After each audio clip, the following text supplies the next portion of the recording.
Olá, amigos! Eu sou o pastor Rafael Lemos, do SEI de Cabo Frio, e o desejo do nosso coração é que essa mensagem mude a história da sua vida, que ela possa ressignificar o seu passado, que ela possa definir projetos de Deus para a sua vida. Por isso, seja edificado por ela, compartilhe com o máximo de pessoas possível e que Deus possa mudar a história da sua vida e da sua família para a glória de Deus. Deus abençoe você. Abra sua Bíblia aí, se você pode, no livro de Gênesis. Se você desejar abrir a sua Bíblia, livro de Gênesis, no capítulo 12. O tema da mensagem de hoje é o Deus a quem servimos. Nós estamos numa série de mensagens que tem como tema a transição. Eu tenho falado sobre transição, sobre o ato de transicionar. E transição é o ato de você sair de um lugar especificamente para o outro, de uma fase para outra, de um momento, de um ciclo para o outro. Eu creio no meu espírito, com toda a minha força, que é hora de transicionar, é hora de mudar de fase, é hora de avançar. Mesmo depois desse tempo de incerteza, os meus olhos têm visto muitas pessoas prosperarem, muitos milagres da parte do Senhor, e tudo isso tem acontecido porque pessoas estão decidindo, elas estão percebendo e elas estão transicionando. E eu quero declarar nessa noite que hoje será uma noite de transição na sua vida pelo poder do nome de Jesus. Gênesis no capítulo 12, a partir do verso 1, do verso 1 ao verso 4. A minha tradução está dizendo assim: Ora, o Senhor disse a Abraão: sai da tua terra, do meio da tua parentela, e vá para uma terra que eu te mostrarei. E far-te-ei uma grande nação, e abençoar-te-ei, e engrandecerei o teu nome. Tu serás uma bênção. Eu abençoarei os que te abençoarem, e amaldiçoarei os que te amaldiçoarem. Em ti serão benditas todas as famílias da terra. Eu gosto muito desse versículo, dessa palavra, dessa promessa. Em ti, ele disse para Abraão, serão benditas todas as famílias da terra. Assim partiu Abraão, como o Senhor lhe tinha dito, e foi com ele Ló. E Abraão, a minha tradução fala Abrão ainda, né? Tinha a idade de 75 anos quando saiu de Harã. Vamos orar. Pai, essa é a tua palavra. Eu peço que em graça o teu Espírito Santo tenha liberdade para se mover aqui e para alcançar a todos quanto desejarem transicionar. Que essa noite seja um divisor de águas na história das nossas vidas, porque a tua palavra, ela é poderosa para mudar qualquer situação, para reverter qualquer quadro. Por isso, nós nos apropriamos dessa palavra poderosa e declaramos sobre as nossas vidas pelo poderoso nome de Jesus. Amém. Esse texto que eu acabei de ler, ele declara uma grande promessa feita a Abrão ainda. Ele era de Ur dos Caldeus, especificamente no Iraque, mas em Gênesis no capítulo 12, quando Deus o visitou e o comissionou, ele se encontrava em Padã Arã. E diferente do que muita gente pensa, já em Padã Arã, Abrão, ele era um homem muito rico. Ele havia adquirido muitas propriedades, muitos escravos, muitos animais. E quando ele saiu dali, ele saiu com uma promessa. Ele já era casado com Sarai, mas ele não tinha descendentes ainda. Ele tinha 75 anos de idade, não era nenhum jovem. E a Bíblia fala que Deus prometeu para ele fazer dele um numeroso povo, uma grande nação, uma poderosa nação. E Deus declarou para ele que iria abençoar quem abençoasse a Abrão e queria amaldiçoar quem o amaldiçoasse. Você imagina um homem que recebeu essa promessa de Deus? Por isso, Abrão, ele saiu ali de Padã Arã e ele seguiu em direção a uma terra que Deus iria mostrar para ele, sem um GPS, sem uma bússola, sem um mapa, com absolutamente nada, apenas com uma palavra de Deus. Ele ouviu aquela palavra e ele abandonou ali toda a sua parentela, só levou Ló e a sua esposa, e ele seguiu um caminho, ele pegou uma reta e ele foi querendo ouvir Deus falar. E durante essa peregrinação, a Bíblia fala que Abraão, ele prosperou ainda mais. Deus fez ele muito mais rico, muito mais próspero. Agora, é claro que ele havia recebido uma promessa de Deus e muitos desafios também vieram diante dele. Ele enfrentou algumas guerras, como por exemplo, quando o seu sobrinho Ló, ele foi levado de Sodoma, e Abraão ele foi lá e ele conquistou de volta o seu sobrinho. Ele viveu crises, seca, adversidade, desceu para o Egito, mas sempre confiou no Senhor. E aqueles que confiam no Senhor recebem a vitória. E por isso o Senhor sempre foi com ele. Depois de 25 anos, a promessa de Deus se cumpriu de uma forma visível e veio então a promessa de Deus. Nasceu Isaque. E Isaque herdou tudo o que ele tinha. A Bíblia fala que quando Sara morreu, porque alguns anos depois Deus resolveu mudar o nome de Abrão para Abraão e de Sarai para Sara. E a Bíblia conta que depois que Sara morreu, ele ainda teve uma esposa chamada Quetura e ele teve 5 filhos com ela. Abrão ele teve 7 filhos, né? Isaque, Ismael e mais 5 filhos com Quetura.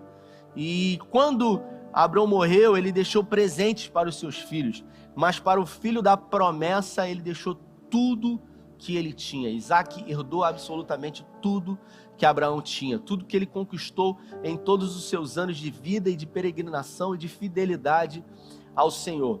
E ele herdou e ele começou também a peregrinar através de uma palavra que Deus havia designado.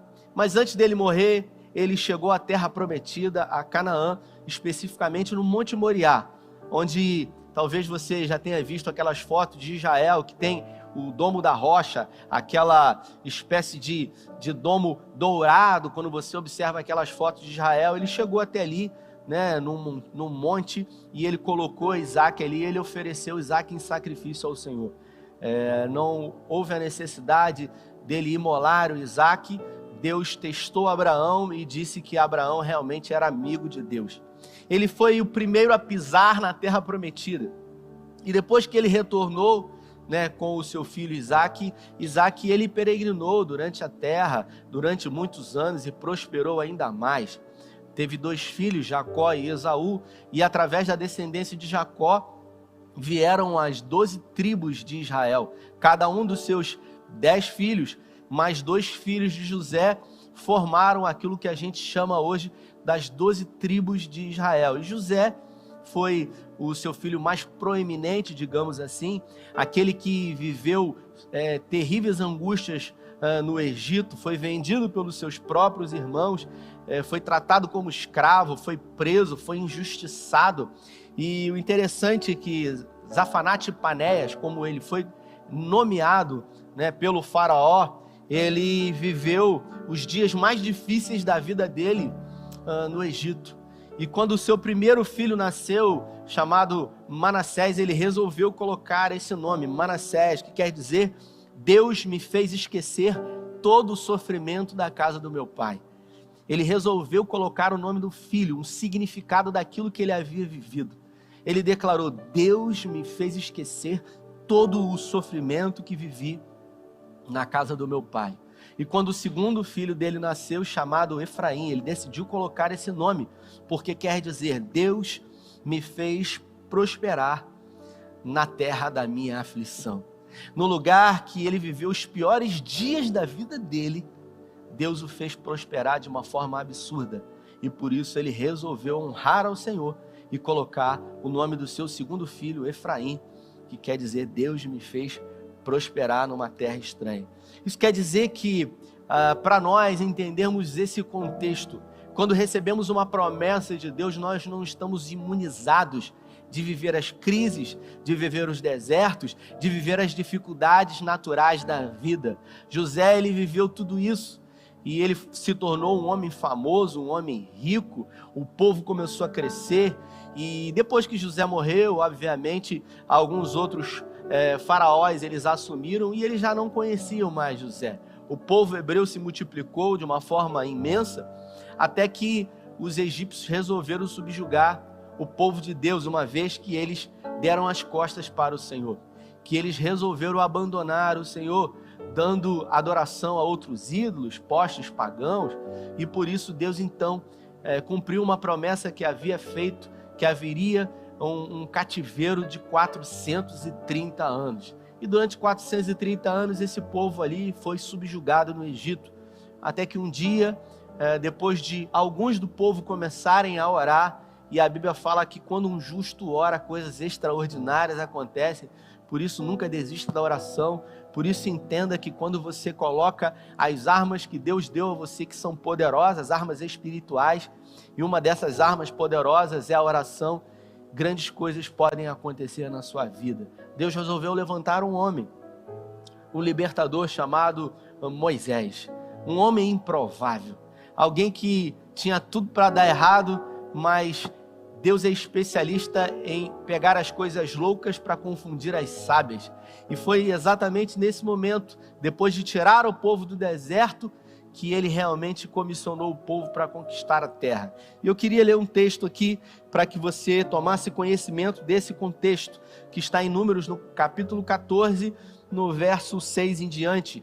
E Josué, filho de Num, e Calebe, filho de Jefoné, dos que espiavam a terra, rasgaram as suas vestes e falaram a toda a congregação dos filhos de Israel, dizendo: a terra pela qual passamos a espiar é terra muito boa, e se o Senhor se agradar de nós, então nos porá nesta terra e nola dará, terra que mana leite e mel. Então somente não sejam rebeldes contra o Senhor, e não temais o povo dessa terra, porquanto eles são o nosso pão.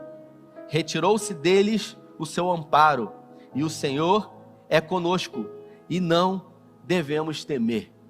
Quando o povo junto com Moisés, e aqui eu começo a mensagem de hoje, quando o povo junto com Moisés resolveu conquistar a terra que havia sido prometida lá em Gênesis, no capítulo 12, a Abraão, numa terra que mana leite e mel, que seria um povo numeroso, que iria prosperar, quando definitivamente o povo chega diante do Jordão, junto com Moisés, alguns estudos dizem que aproximadamente 1,5 milhão de pessoas, Moisés então envia 12 espias, e dos 12, você conhece a história, somente Josué e Calebe trouxeram a notícia boa, os outros 10 trouxeram um relatório totalmente de medo, de pavor. Eu não sei se eles estavam assistindo a Globo, eu acredito que sim, porque eles ficaram desesperados, eles ficaram apavorados, eles não sabiam nem o que fazer, para onde olhar, o pavor havia tomado conta deles.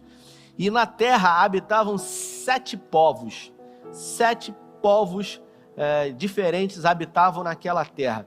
Deus havia feito a promessa, mas eles precisariam conquistar a terra. O que quer dizer isso? Deus, quando faz promessa para mim e para você, Ele já declara o final. Ele já sentencia o que vai acontecer no final, mas ele não diz propriamente o que vai acontecer no início e no meio. E aí é que é o problema, porque muitas das vezes nós, quando estamos no início, depois de receber uma promessa, a gente já acha que vai receber a promessa de cara, mas pelo contrário, vem as lutas, as dificuldades, as aflições, e parece que algo começa a funilar, e você olha para um lado, olha para o outro, e você diz: meu Deus, será que o Senhor prometeu? Você começa a perder a visão da promessa, você começa a achar que aquilo foi até uma fantasia da sua cabeça. Será que realmente Deus prometeu? Deus, quando promete, Ele já tem tudo pronto e preparado para mim e para você. Por isso você não pode se perder no meio do caminho. Ainda que tudo se turbe, ainda que aquilo que é inabalável comece a se abalar, você tem que confiar e tão somente obedecer a uma palavra que você recebeu do Senhor. Haviam 7 povos diferentes que eles precisavam vencer, que eles precisavam expulsar daquela terra, para que a terra fosse deles por direito. E a Bíblia fala que 10 espias, eles tiveram medo, afinal, aquela terra habitava gigantes, eram homens de estatura alta, e aí eles tiveram medo e quiseram inclusive matar, apedrejando Moisés, Calebe e Josué. E Josué e Calebe, eles rasgaram as suas vestes e eles declararam que aquele povo, aqueles gigantes, eles seriam como pães, eles seriam um alimento para eles. Tamanha era a fé, tamanha era a certeza que eles tinham naquilo que Deus havia declarado. As promessas, elas não nos isentam das lutas que temos que travar. Por isso, temos o poder de abreviar de viver no kairos, no tempo de Deus, ou de retardar as promessas de Deus nas nossas vidas. Foi assim com Abraão, que recebeu uma promessa de Deus e ele atrasou em muitos planos de Deus para a vida dele. Por isso, demoraram-se 25 anos para que a promessa de Deus se cumprisse.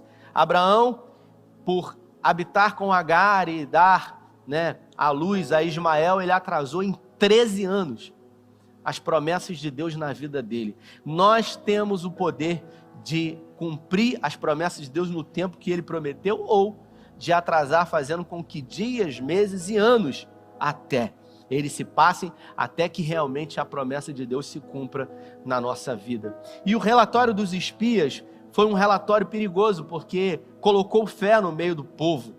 E eu queria perguntar para você nessa noite, você que está me vendo e ouvindo, será que realmente é perigoso caminhar por fé? Existem pessoas que dizem que é muito perigoso quando alguém diz, olha, você precisa depender do Senhor, porque a Bíblia fala que o justo vive pela fé. Se a gente olhar dentro de um contexto de uma palavra, isso é fácil. O difícil é quando alguém diz para você e você tem que viver isso. Olha, o justo vive pela fé. Isso quer dizer que você não sabe o que vai acontecer, você não tem nada e você tem que viver o dia de amanhã sem ter certeza de absolutamente nada. Será que realmente é perigoso viver pela fé? Será que você tem tanta dificuldade de viver pela fé? Muitas pessoas nesse tempo de quarentena viveram pela fé. Elas não sabiam o que ia acontecer. Até o dia de hoje, pouco se sabe sobre esse vírus e sobre realmente aquilo que aconteceu. Eu tenho certeza que você que está em casa sequer tenha certeza se você contraiu ou não essa doença. Eu vejo muitas pessoas falarem, eu acho que eu já peguei isso. Eu acho que eu já passei por isso, mas certeza, ninguém tem de nada. Nós tivemos a alegria hoje de saber que o pastor Edilson do Seio de São Pedro da Aldeia já se encontra em casa, ele já recebeu alta, para a glória de Deus. O pastor Edilson, na semana passada, ele vinha com pioras, com febre, já há 2 semanas e meia, havia feito 2 exames do Covid-19, e esses 2 exames, inclusive um no dia 6 desse mês, que deu negativo, não reagente para o Covid-19. Fizemos uma tomografia no pastor Edilson e uma médica aqui da igreja constatou que realmente ele se encontrava com o Covid-19. Ele foi internado numa UTI de um hospital em Cabo Frio e hoje ele recebeu alta para a glória de Deus. Se ainda os exames dizem algo totalmente contrário, que dirá aquilo que a gente imagina e a gente pensa. Mas o Senhor, ele nos convida para viver pela fé, e viver pela fé é um casamento entre o visível e o invisível. Quando temos atitudes de fé como Caleb, entendemos que a fé não é a conclusão de que chegamos com base naquilo que vemos, e sim a certeza de que chegamos com base naquilo que o Senhor declarou para as nossas vidas. Por isso nós temos que andar e caminhar por aquilo que Ele prometeu, porque fiel é o Senhor para cumprir aquilo que prometeu a nós. E Ele é fiel para cumprir mesmo, e Ele cumpriu aquilo que Ele havia designado. E o povo foi sentenciado à morte, quem tinha mais de 20 anos para baixo morreu, até que toda uma geração morreu, então Josué assumiu o exército daquele povo para conquistar a terra. 40 anos se passaram, o povo fez com que a promessa de Deus se atrasasse durante 40 anos. Eles já poderiam ter transicionado há 40 anos antes. Muitos que haviam recebido a promessa sequer estavam vivos para poder desfrutar dessa promessa. Por quê? Porque resolveram não acreditar no Senhor. Resolveram acreditar naquilo que os olhos deles estavam dizendo. Por isso, nesse tempo de incertezas para muitos, eu quero declarar sobre a sua vida que você vai confiar no Senhor, que você vai depender dEle, que mesmo que os seus olhos digam que não, que mesmo que as circunstâncias sejam contrárias, que mesmo que você perca o controle, continue confiando em Deus, porque fiel é o Senhor para cumprir tudo aquilo que Ele prometeu nas nossas vidas. E Deus fez com que aquele povo entrasse na terra. Por isso eu quero declarar sobre a sua vida que é tempo de transicionar, é tempo de conquistar a terra prometida. Eu escrevi aqui que não vemos, né, que duas coisas acontecem nesse tempo, né?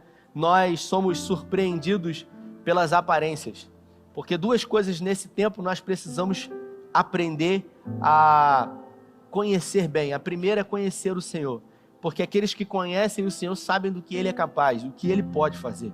Deus, Ele é poderoso para fazer qualquer situação. E a segunda coisa é conhecer bem as adversidades desse tempo presente. Você precisa aprender a conhecer bem as adversidades desse tempo presente, porque quando você conhece as adversidades desse tempo presente, você não é iludido, você não é enganado por elas. E eu escrevi aqui algo interessante. Nos dois casos, as aparências enganam. Normalmente, nós subestimamos a Deus e superestimamos os desafios. Nós vemos que o Senhor não vemos o que o Senhor está fazendo e por isso achamos que Ele não está fazendo nada. E nós vemos aquilo que o coronavírus está fazendo e nós damos a Ele o poder e achamos que Ele está no controle de todas as coisas. É assim que acontece, de uma forma sutil, de uma forma muito simples. A fé, ela vem ao nosso coração, mas ao desviarmos o nosso olhar do Senhor, a incerteza vem e logo o nosso coração começa a ser dominado pelo medo, pela ansiedade, pela preocupação. Moisés sabia que Josué, ele era um general, mas alguém com muito medo. E uma das coisas que Moisés fez enquanto ele estava vivo era mudar o nome de Josué. Poucas pessoas sabem disso, mas o nome original de Josué era Oséias. Ele se chamava Oséias, mas Moisés sabia que ele precisava de um nome ressignificado, que ele precisava olhar para ele e ter um outro olhar dele mesmo. Moisés sabia que Josué precisava que as outras pessoas, que o povo olhasse para Josué e tivesse uma outra percepção dele. Foi exatamente por isso que Deus mudou o nome de Abraão, de Abrão para Abraão, mudou o nome de Sarai para Sara, mudou o nome de Jacó para Israel, mudou o nome desse homem aqui, de Josué, de Osés para Josué, porque às vezes tudo que nós precisamos é ter uma outra percepção de nós mesmos. Eu quero declarar nessa noite profeticamente, pelo poder do nome de Jesus, que a sua percepção sobre o olhar que você tem de você será mudada nessa noite. A forma como você vê para você mesmo, as forças que você tem diante dos problemas que você tem que resolver. Eu quero declarar nessa noite, pelo poder do nome de Jesus, que você vai ter um olhar de Deus sobre a sua vida. Você vai olhar para você e você vai ver aquilo que Deus vai fazer na sua vida. Mesmo que você se sinta fraco, mesmo que você não se sinta capaz, mesmo que você ache que você não mereça, mas não é segundo a ótica que você tem, e sim segundo aquilo que Deus vai fazer na sua vida. Por isso eu declaro agora, pelo poder do nome de Jesus, não o seu nome mudado, mas a percepção que você tem de você mudada nessa noite, pelo poder do nome de Jesus. Que o seu olhar seja aguçado, que Deus dê a você agora um olhar espiritual, que ao olhar para você, você seja dotado de uma capacidade de ousadia, de intrepidez no Senhor. E que você olhe para as suas forças e que você veja que você é fraco, mas como diz a palavra, diga ao fraco sou forte. E é exatamente no Senhor que você vai transpor barreiras, que você vai vencer muralhas, porque se o Senhor prometeu, Ele é fiel para cumprir toda a palavra que Ele deliberou. Aleluia! E você que viveu esse tempo e tem entendido que assim como aquele povo que durante 40 anos retardou os planos e projetos de Deus, talvez você tenha me ouvido há alguns meses aqui dizer de pessoas que prosperaram, de pessoas que estavam vivendo um tempo de pranto e começaram a sorrir, milagres que pessoas receberam, milagres físicos, milagres espirituais, milagres financeiros. Duas pessoas mandaram mensagens para mim dizendo de processos que estavam na justiça e que saíram mesmo nesse tempo de adversidade. Aí você pergunta como? Eu vou dizer para você, Deus, nós fizemos uma obra muito grande aqui na igreja nesse tempo. Quando você estiver aqui, você vai ter a oportunidade de ver tudo o que nós conseguimos construir aqui, mesmo nesse tempo de crise. Mesmo não sabendo se você do outro lado ia realmente ser fiel ao Senhor. Sabe por quê? Porque nós dependemos exclusivamente dEle. O SEI de Cabo Frio ele não depende de dízimos e ofertas. Nós dependemos do Senhor, é isso que você precisa entender. Você não depende do seu patrão, você não depende de clientes, você não depende de pessoas, você depende exclusivamente do Senhor. E quando você depende dele, você confia nele, mais ele fará na sua vida. Por isso creia, por isso receba essa palavra. Mas talvez nesse tempo, nesses 4 meses, você não tenha visto a bondade do Senhor. Talvez, até antes da pandemia, você tenha vivido um tempo bom, um tempo de florescer, um tempo de multiplicar. E aí a pandemia veio e a sua empresa começou a passar por um tempo de crise, por um tempo de dificuldade. Talvez você hoje se encontre com as portas, até mesmo ainda, da sua empresa fechada. E você ouve muitas pessoas dizerem que Deus fez na vida de muitos, mas Ele não fez na sua vida. Mas Deus trouxe você aqui hoje para estar me vendo e ouvindo, para receber uma palavra profética para esse ano de 2020, para esse segundo semestre de 2020. O meu coração ele se aqueceu no início desse ano para declarar que 2020 seria o melhor ano da história das nossas vidas. E eu tenho aprendido e entendido que a felicidade não é um lugar, não é um lugar onde a gente chega. A felicidade é o caminho construído. Porque quando a promessa de Deus chegar, você só vai ter a certeza de que Ele é fiel para cumprir. Por isso, não fique, com expectativas, querendo e desejando que esse tempo seja abreviado para que a promessa chegue. Desfrute de cada momento, de cada instante desse tempo que você está vivendo. Talvez você me pergunte, mas como? Para você é fácil falar, você está contando bênçãos e vitórias que o Senhor fez. Eu me encontro seco como um galho de árvore, cortado e marcado pela dor, como diz o livro de Jó, mas eu quero declarar sobre a sua vida que ao cheiro das águas você irá florescer. Assim como a palavra do Senhor diz, assim como o cheiro das águas chegarem até você, assim quando as primeiras gotas de água da chuva serôdia do Senhor cair sobre a sua vida, você vai florescer e os seus ramos florescerão, os seus frutos virão. Eu vivi uma experiência ontem incrível em casa. Ontem na minha casa, a minha esposa resolveu me convidar para uma faxina. Normalmente isso não é muito bom. E nós estávamos fazendo uma grande faxina em casa. E aí, de repente, a gente se encontrou lá do lado de fora. E ela está agora cuidando de plantas. E ela tem alguns vasos de planta. E foi incrível quando um vaso de plantas, de hortelã, ela tem um vasinho de hortelã, e a hortelã ela estava totalmente murcha, totalmente, caída, os galhos caídos assim, as folhas praticamente secas. E eu olhei para aquela planta e eu falei, Carla, você não está molhando essa planta?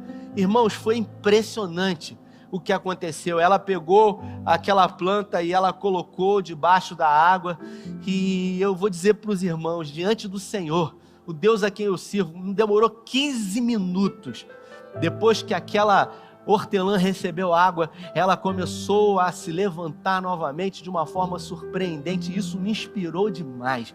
E eu quero declarar sobre a sua vida, você que viveu dias de sequidão, você que viveu dias difíceis, você que tem secado durante esse tempo de quarentena, eu quero declarar na sua vida que ao cheiro das águas, você irá prosperar, você irá florescer, você irá multiplicar os seus frutos a 100 por 1. Aleluia! E quando os frutos do Senhor virá sobre a sua vida, esses frutos vão fazer com que você se esqueça todo esse tempo de sequidão. Eu quero declarar que o seu milagre será chamado Efraim. Deus me fez prosperar na terra de sofrimento. Eu declaro sobre a sua vida que o Efraim da sua vida está vindo hoje da parte de Deus. Coloque esse tempo na sua vida o nome de Efraim. Eu quero declarar nessa noite na sua vida de uma forma profética que você será um colecionador e uma colecionadora de testemunhos da glória de Deus. Eu quero declarar sobre a sua vida como profeta do Senhor. Talvez você esteja me ouvindo dizer e falar e declarar palavras proféticas aqui, e você talvez até pense, poxa, mas o que houve com esse pastor? Por que ele se encontra hoje dizendo essas palavras como uma espécie de coach? Ei, escute o que eu vou dizer para você. Eu fui chamado pelo Senhor como sacerdote para ser alguém que vai levar o evangelho do Senhor. E a palavra evangelho quer dizer boas notícias. Por isso, eu fui comissionado pelo Senhor para ser alguém que irá declarar boas notícias sobre a sua vida, sobre a sua casa, sobre a sua família, sobre os seus negócios. E profeticamente eu declaro hoje boas notícias sobre a sua vida. Se você recebe, diga amém. Aleluia. Porque Deus não colocou você nessa terra para sofrer. Deus não colocou você nessa terra para você secar, para você se tornar estéril, não dar frutos. Deus colocou você nessa terra para que você confie nele e para que você multiplique os seus frutos. Ainda que até o dia de hoje os seus caminhos tenham sido caminhos errados, eu quero declarar, se tão somente nessa noite, hoje você decidir voluntariamente uma conversão, uma mudança de direção, tudo novo pode acontecer na sua vida. Assim como aconteceu na vida de uma prostituta, por que não dizer, chamada Raabe, que quando 2 espias enviados agora não por Moisés, mas por Josué, na terra prometida, especificamente em Jericó, essa mulher ela morava em cima do muro de Jericó, e ela escondeu esses 2 homens. E ao esconder esses 2 homens, ela fez um pedido a eles, os 2 espias. Ela disse: olha, o meu povo se encontra totalmente temeroso, porque ouvimos aquilo que vocês irão fazer em nós. Afinal, o Deus de vocês é um Deus poderoso. Ouvimos histórias aterrorizantes do que esse Deus a quem vocês servem fez no Egito, as pragas, e depois abriu o mar vermelho e permitindo que vocês passassem a pé enxutos. É só você ler na sua Bíblia. Por isso ela disse: eu decido ajudá-los e servir a esse Deus. Uma prostituta. Raabe resolveu ajudar esses 2 espias e fez um pedido para eles, para que no dia em que eles conquistassem a terra, eles tivessem misericórdia dela. E eles fizeram uma aliança com Raabe, pedindo que ela colocasse um pano vermelho na janela da sua casa, e que todos aqueles que estivessem dentro da sua casa seriam guardados e poupados à vida, quando o povo de Israel conquistasse Jericó. E assim ela fez. Essa é a história da Bíblia, não uma história perfeita, mas uma história escrita pelo dedo de Deus. Alguém disse que Deus ele escreve certo em linhas tortas. Deus escreve caminhos onde não há caminhos. Ele não precisa de linhas para escrever. Ele precisa de coração disposto para que promessas se cumpram na vida. Ele prometeu para Raabe que a família seria poupada, e Raabe, a prostituta, a bisavó, para quem não sabe, do rei Davi. Por isso, na genealogia de Jesus, havia uma prostituta. Raabe teve como descendência o Messias. Você entende o que Deus pode fazer quando o homem ou quando a mulher decide entregar o governo, a vida dele ou dela totalmente ao Senhor? Eu queria que você pegasse esse papel aí, ou talvez o seu telefone, ou que você agora, nessa hora que você pensasse.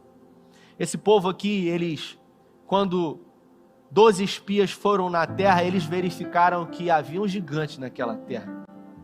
E haviam 7 povos naquela terra, e eles precisariam derrotar esses 7 povos.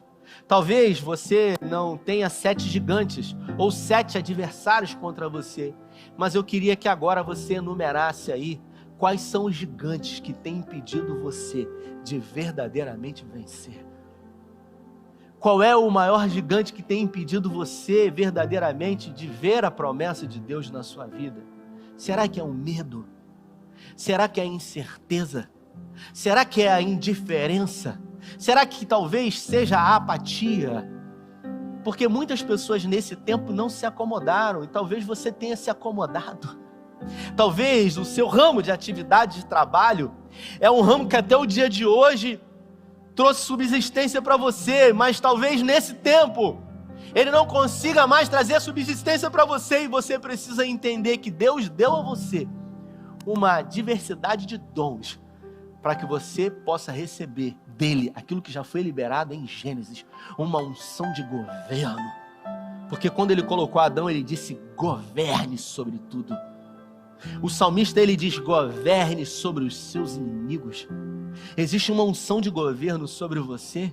Quando Timóteo se encontrava temeroso ao assumir a igreja de Éfeso, o apóstolo Paulo declara uma palavra sobre ele, dizendo para ele: ei, Timóteo, desperta o dom de Deus que há em ti.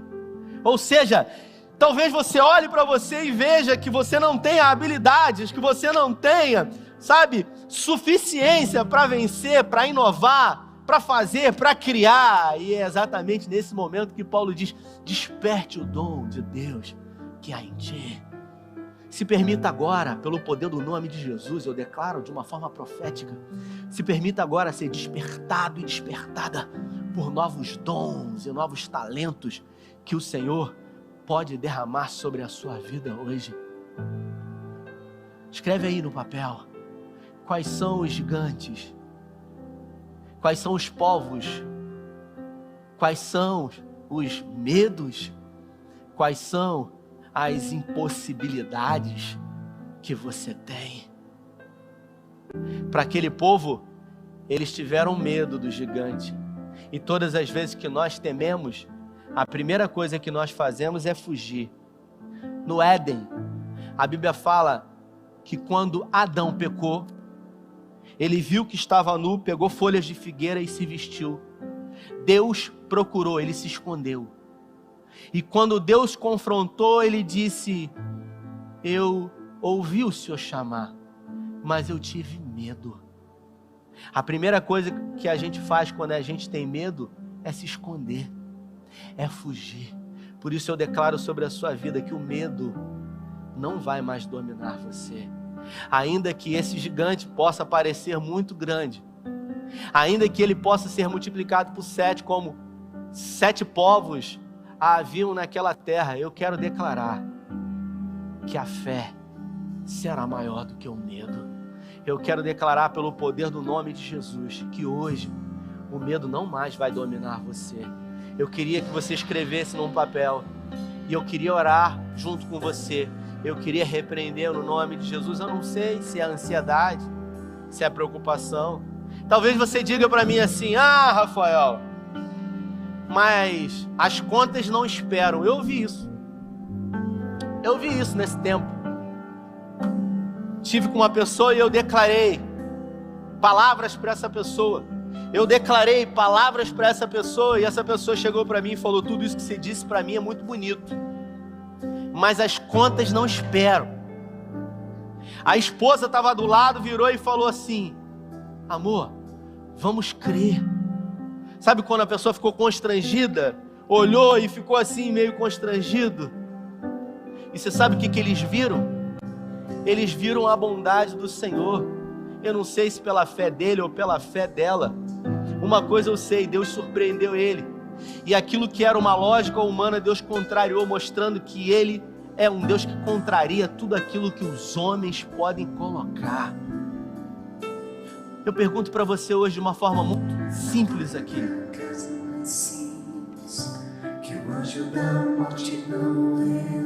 você realmente acha que Deus não pode resolver a sua situação?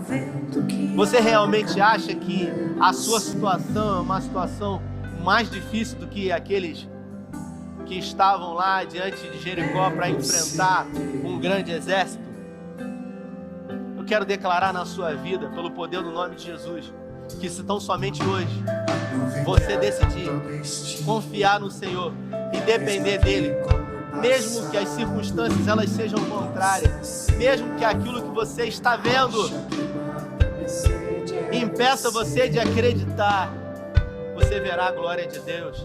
Ei, escute isso: É nas noites mais escuras que as estrelas, elas brilham de uma forma mais intensa e poderosa.